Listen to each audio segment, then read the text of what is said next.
मेरा सर्वे चल रहा है, इसी क्रम में मैं आपसे मिलने के लिए आया हूँ, आपसे कुछ बात करूँगा।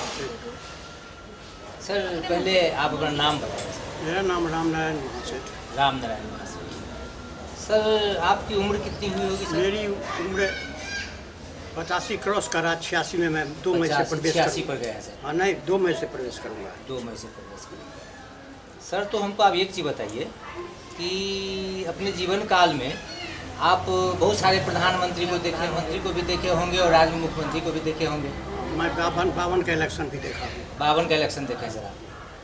तो हमको आप एक जानकारी दीजिए। सबसे पहले ये कहिए कि आप सबसे पहला प्रधानमंत्री के रूप में आपने किसको देखा सर? मैंने पढ़ा इनको पंडित नेहरू जी को देखा। और तब से आज तक आप अपने जीवन काल में ये राजनीतिक गतिविधि को देखते आ रहे हैं सर। तो आप अपना अनुभव हमको शेयर करेंगे सर कि कैसे कैसी सरकार मतलब बनी पूर्व में और कैसे कैसे लोग चलाए, अभी कैसे हो रहा है, एक एक्सपीरियंस सर बताएंगे। देखिए 52 का इलेक्शन जो था उस समय जातिगत नहीं थी, एक वोट था कांग्रेस का, क्योंकि कांग्रेस ने ही देश को स्वतंत्र किया था। तो लोगों का एक थीम था कांग्रेस, और कांग्रेस के नाम पर ही वोट देते थे, चाहे कोई भी हो। एक पार्टी थी और वहाँ व्यक्ति का भी प्रधानता था। पार्टी और व्यक्ति, जाति और जात की प्रधानता नहीं थी, न जाति और इसका विवाद नहीं था लोगों में।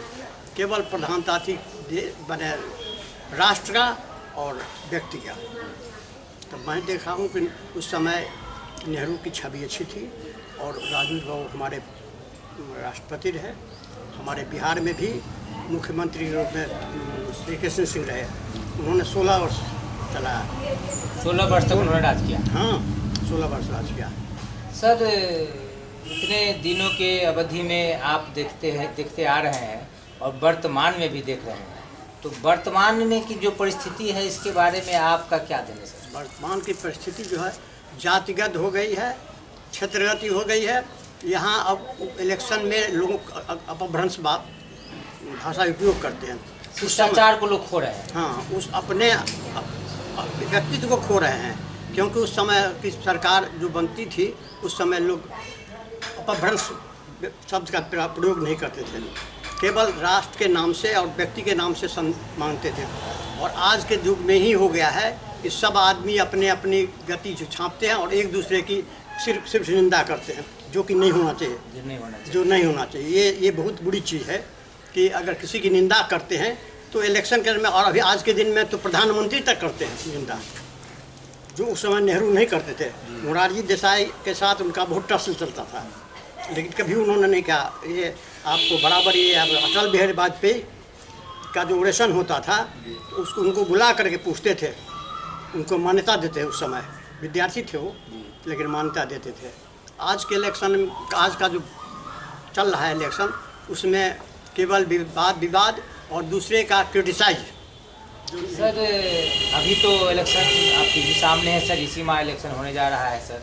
तो आज के डेट में ये प्रधानमंत्री के रूप में आप किसको देखना पसंद? देखिए प्रधानमंत्री आजकल जो परिवेश चल रहा है, मिली जुली सरकार बहुत बनी, गठबंधन सरकार बहुत बनी, 52 से लेकर अब तक बहुत बनी, लेकिन देश चल नहीं पाया। गठबंधन की सरकार होने से देश नहीं चलेगा, कोई एक व्यक्ति होना चाहिए। फिर भी अभी के दिन संजोग से मोदी जो है उनकी छवि अच्छी है बुरी हो, लेकिन गठबंधन की सरकार कभी चली नहीं है। 2 महीना 4 महीना में गिर गई है, चाहे चरण सिंह के लिए, चाहे चंद्रशेखर के लिए, किसी के भी दीजिए, लोग चली नहीं है। तो ऐसी नेतृत्व करना चाहिए जो कुछ देश में चले। एक नेतृत्व से देश चलता है। तो आपके विचार से मतलब मोदी जी आज के डेट में प्रधानमंत्री के लिए उपयुक्त लग रहा है? बिल्कुल उपयुक्त है, बिल्कुल उपयुक्त है, और किसी में क्षमता नहीं है। और किसी में क्षमता इनके टक्कर में किसी जो प्रधानमंत्री अभी है आपके, क्या कहते हैं, मोदी जी, इनकी कौन कौन सी नीति आपको पसंद है? उनकी नीति देखिए, पहली नीति है कि उन्होंने जो कर रहे हैं समाज के हित के लिए कर रहे हैं। अपना उनका स्वार्थ कुछ नहीं है, उनका अपना स्वार्थ नहीं, बिल्कुल। इसलिए लोग समझता है, लेकिन उनकी स्वार्थ क्या है? परिवारवाद नहीं है। पहली बात, परिवारवाद होने से आदमी हर आदमी अपने परिवार के बारे में सोचता है। चूँकि परिवारवाद नहीं है तो नेचुरली सोचेंगे, देश का ही सोचेंगे। किसी के लिए प्रधानमंत्री किसको देखना चाहेंगे?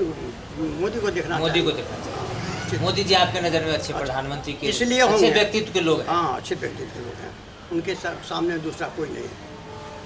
सर एक चीज़ और बताइए सर, आपकी योग्यता कितनी है सर? मैं ग्रेजुएशन किया था, कहाँ से पढ़ाई की? बनारस हिंदू यूनिवर्सिटी। बनारस यूनिवर्सिटी से। कौन साल में सर?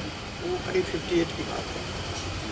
जयनगर में कितने वर्षों से सर? जयनगर से मैं जब जयनगर में एडमिशन लिया, उस समय मैं क्लास 7 में एडमिशन लिया, 46 में।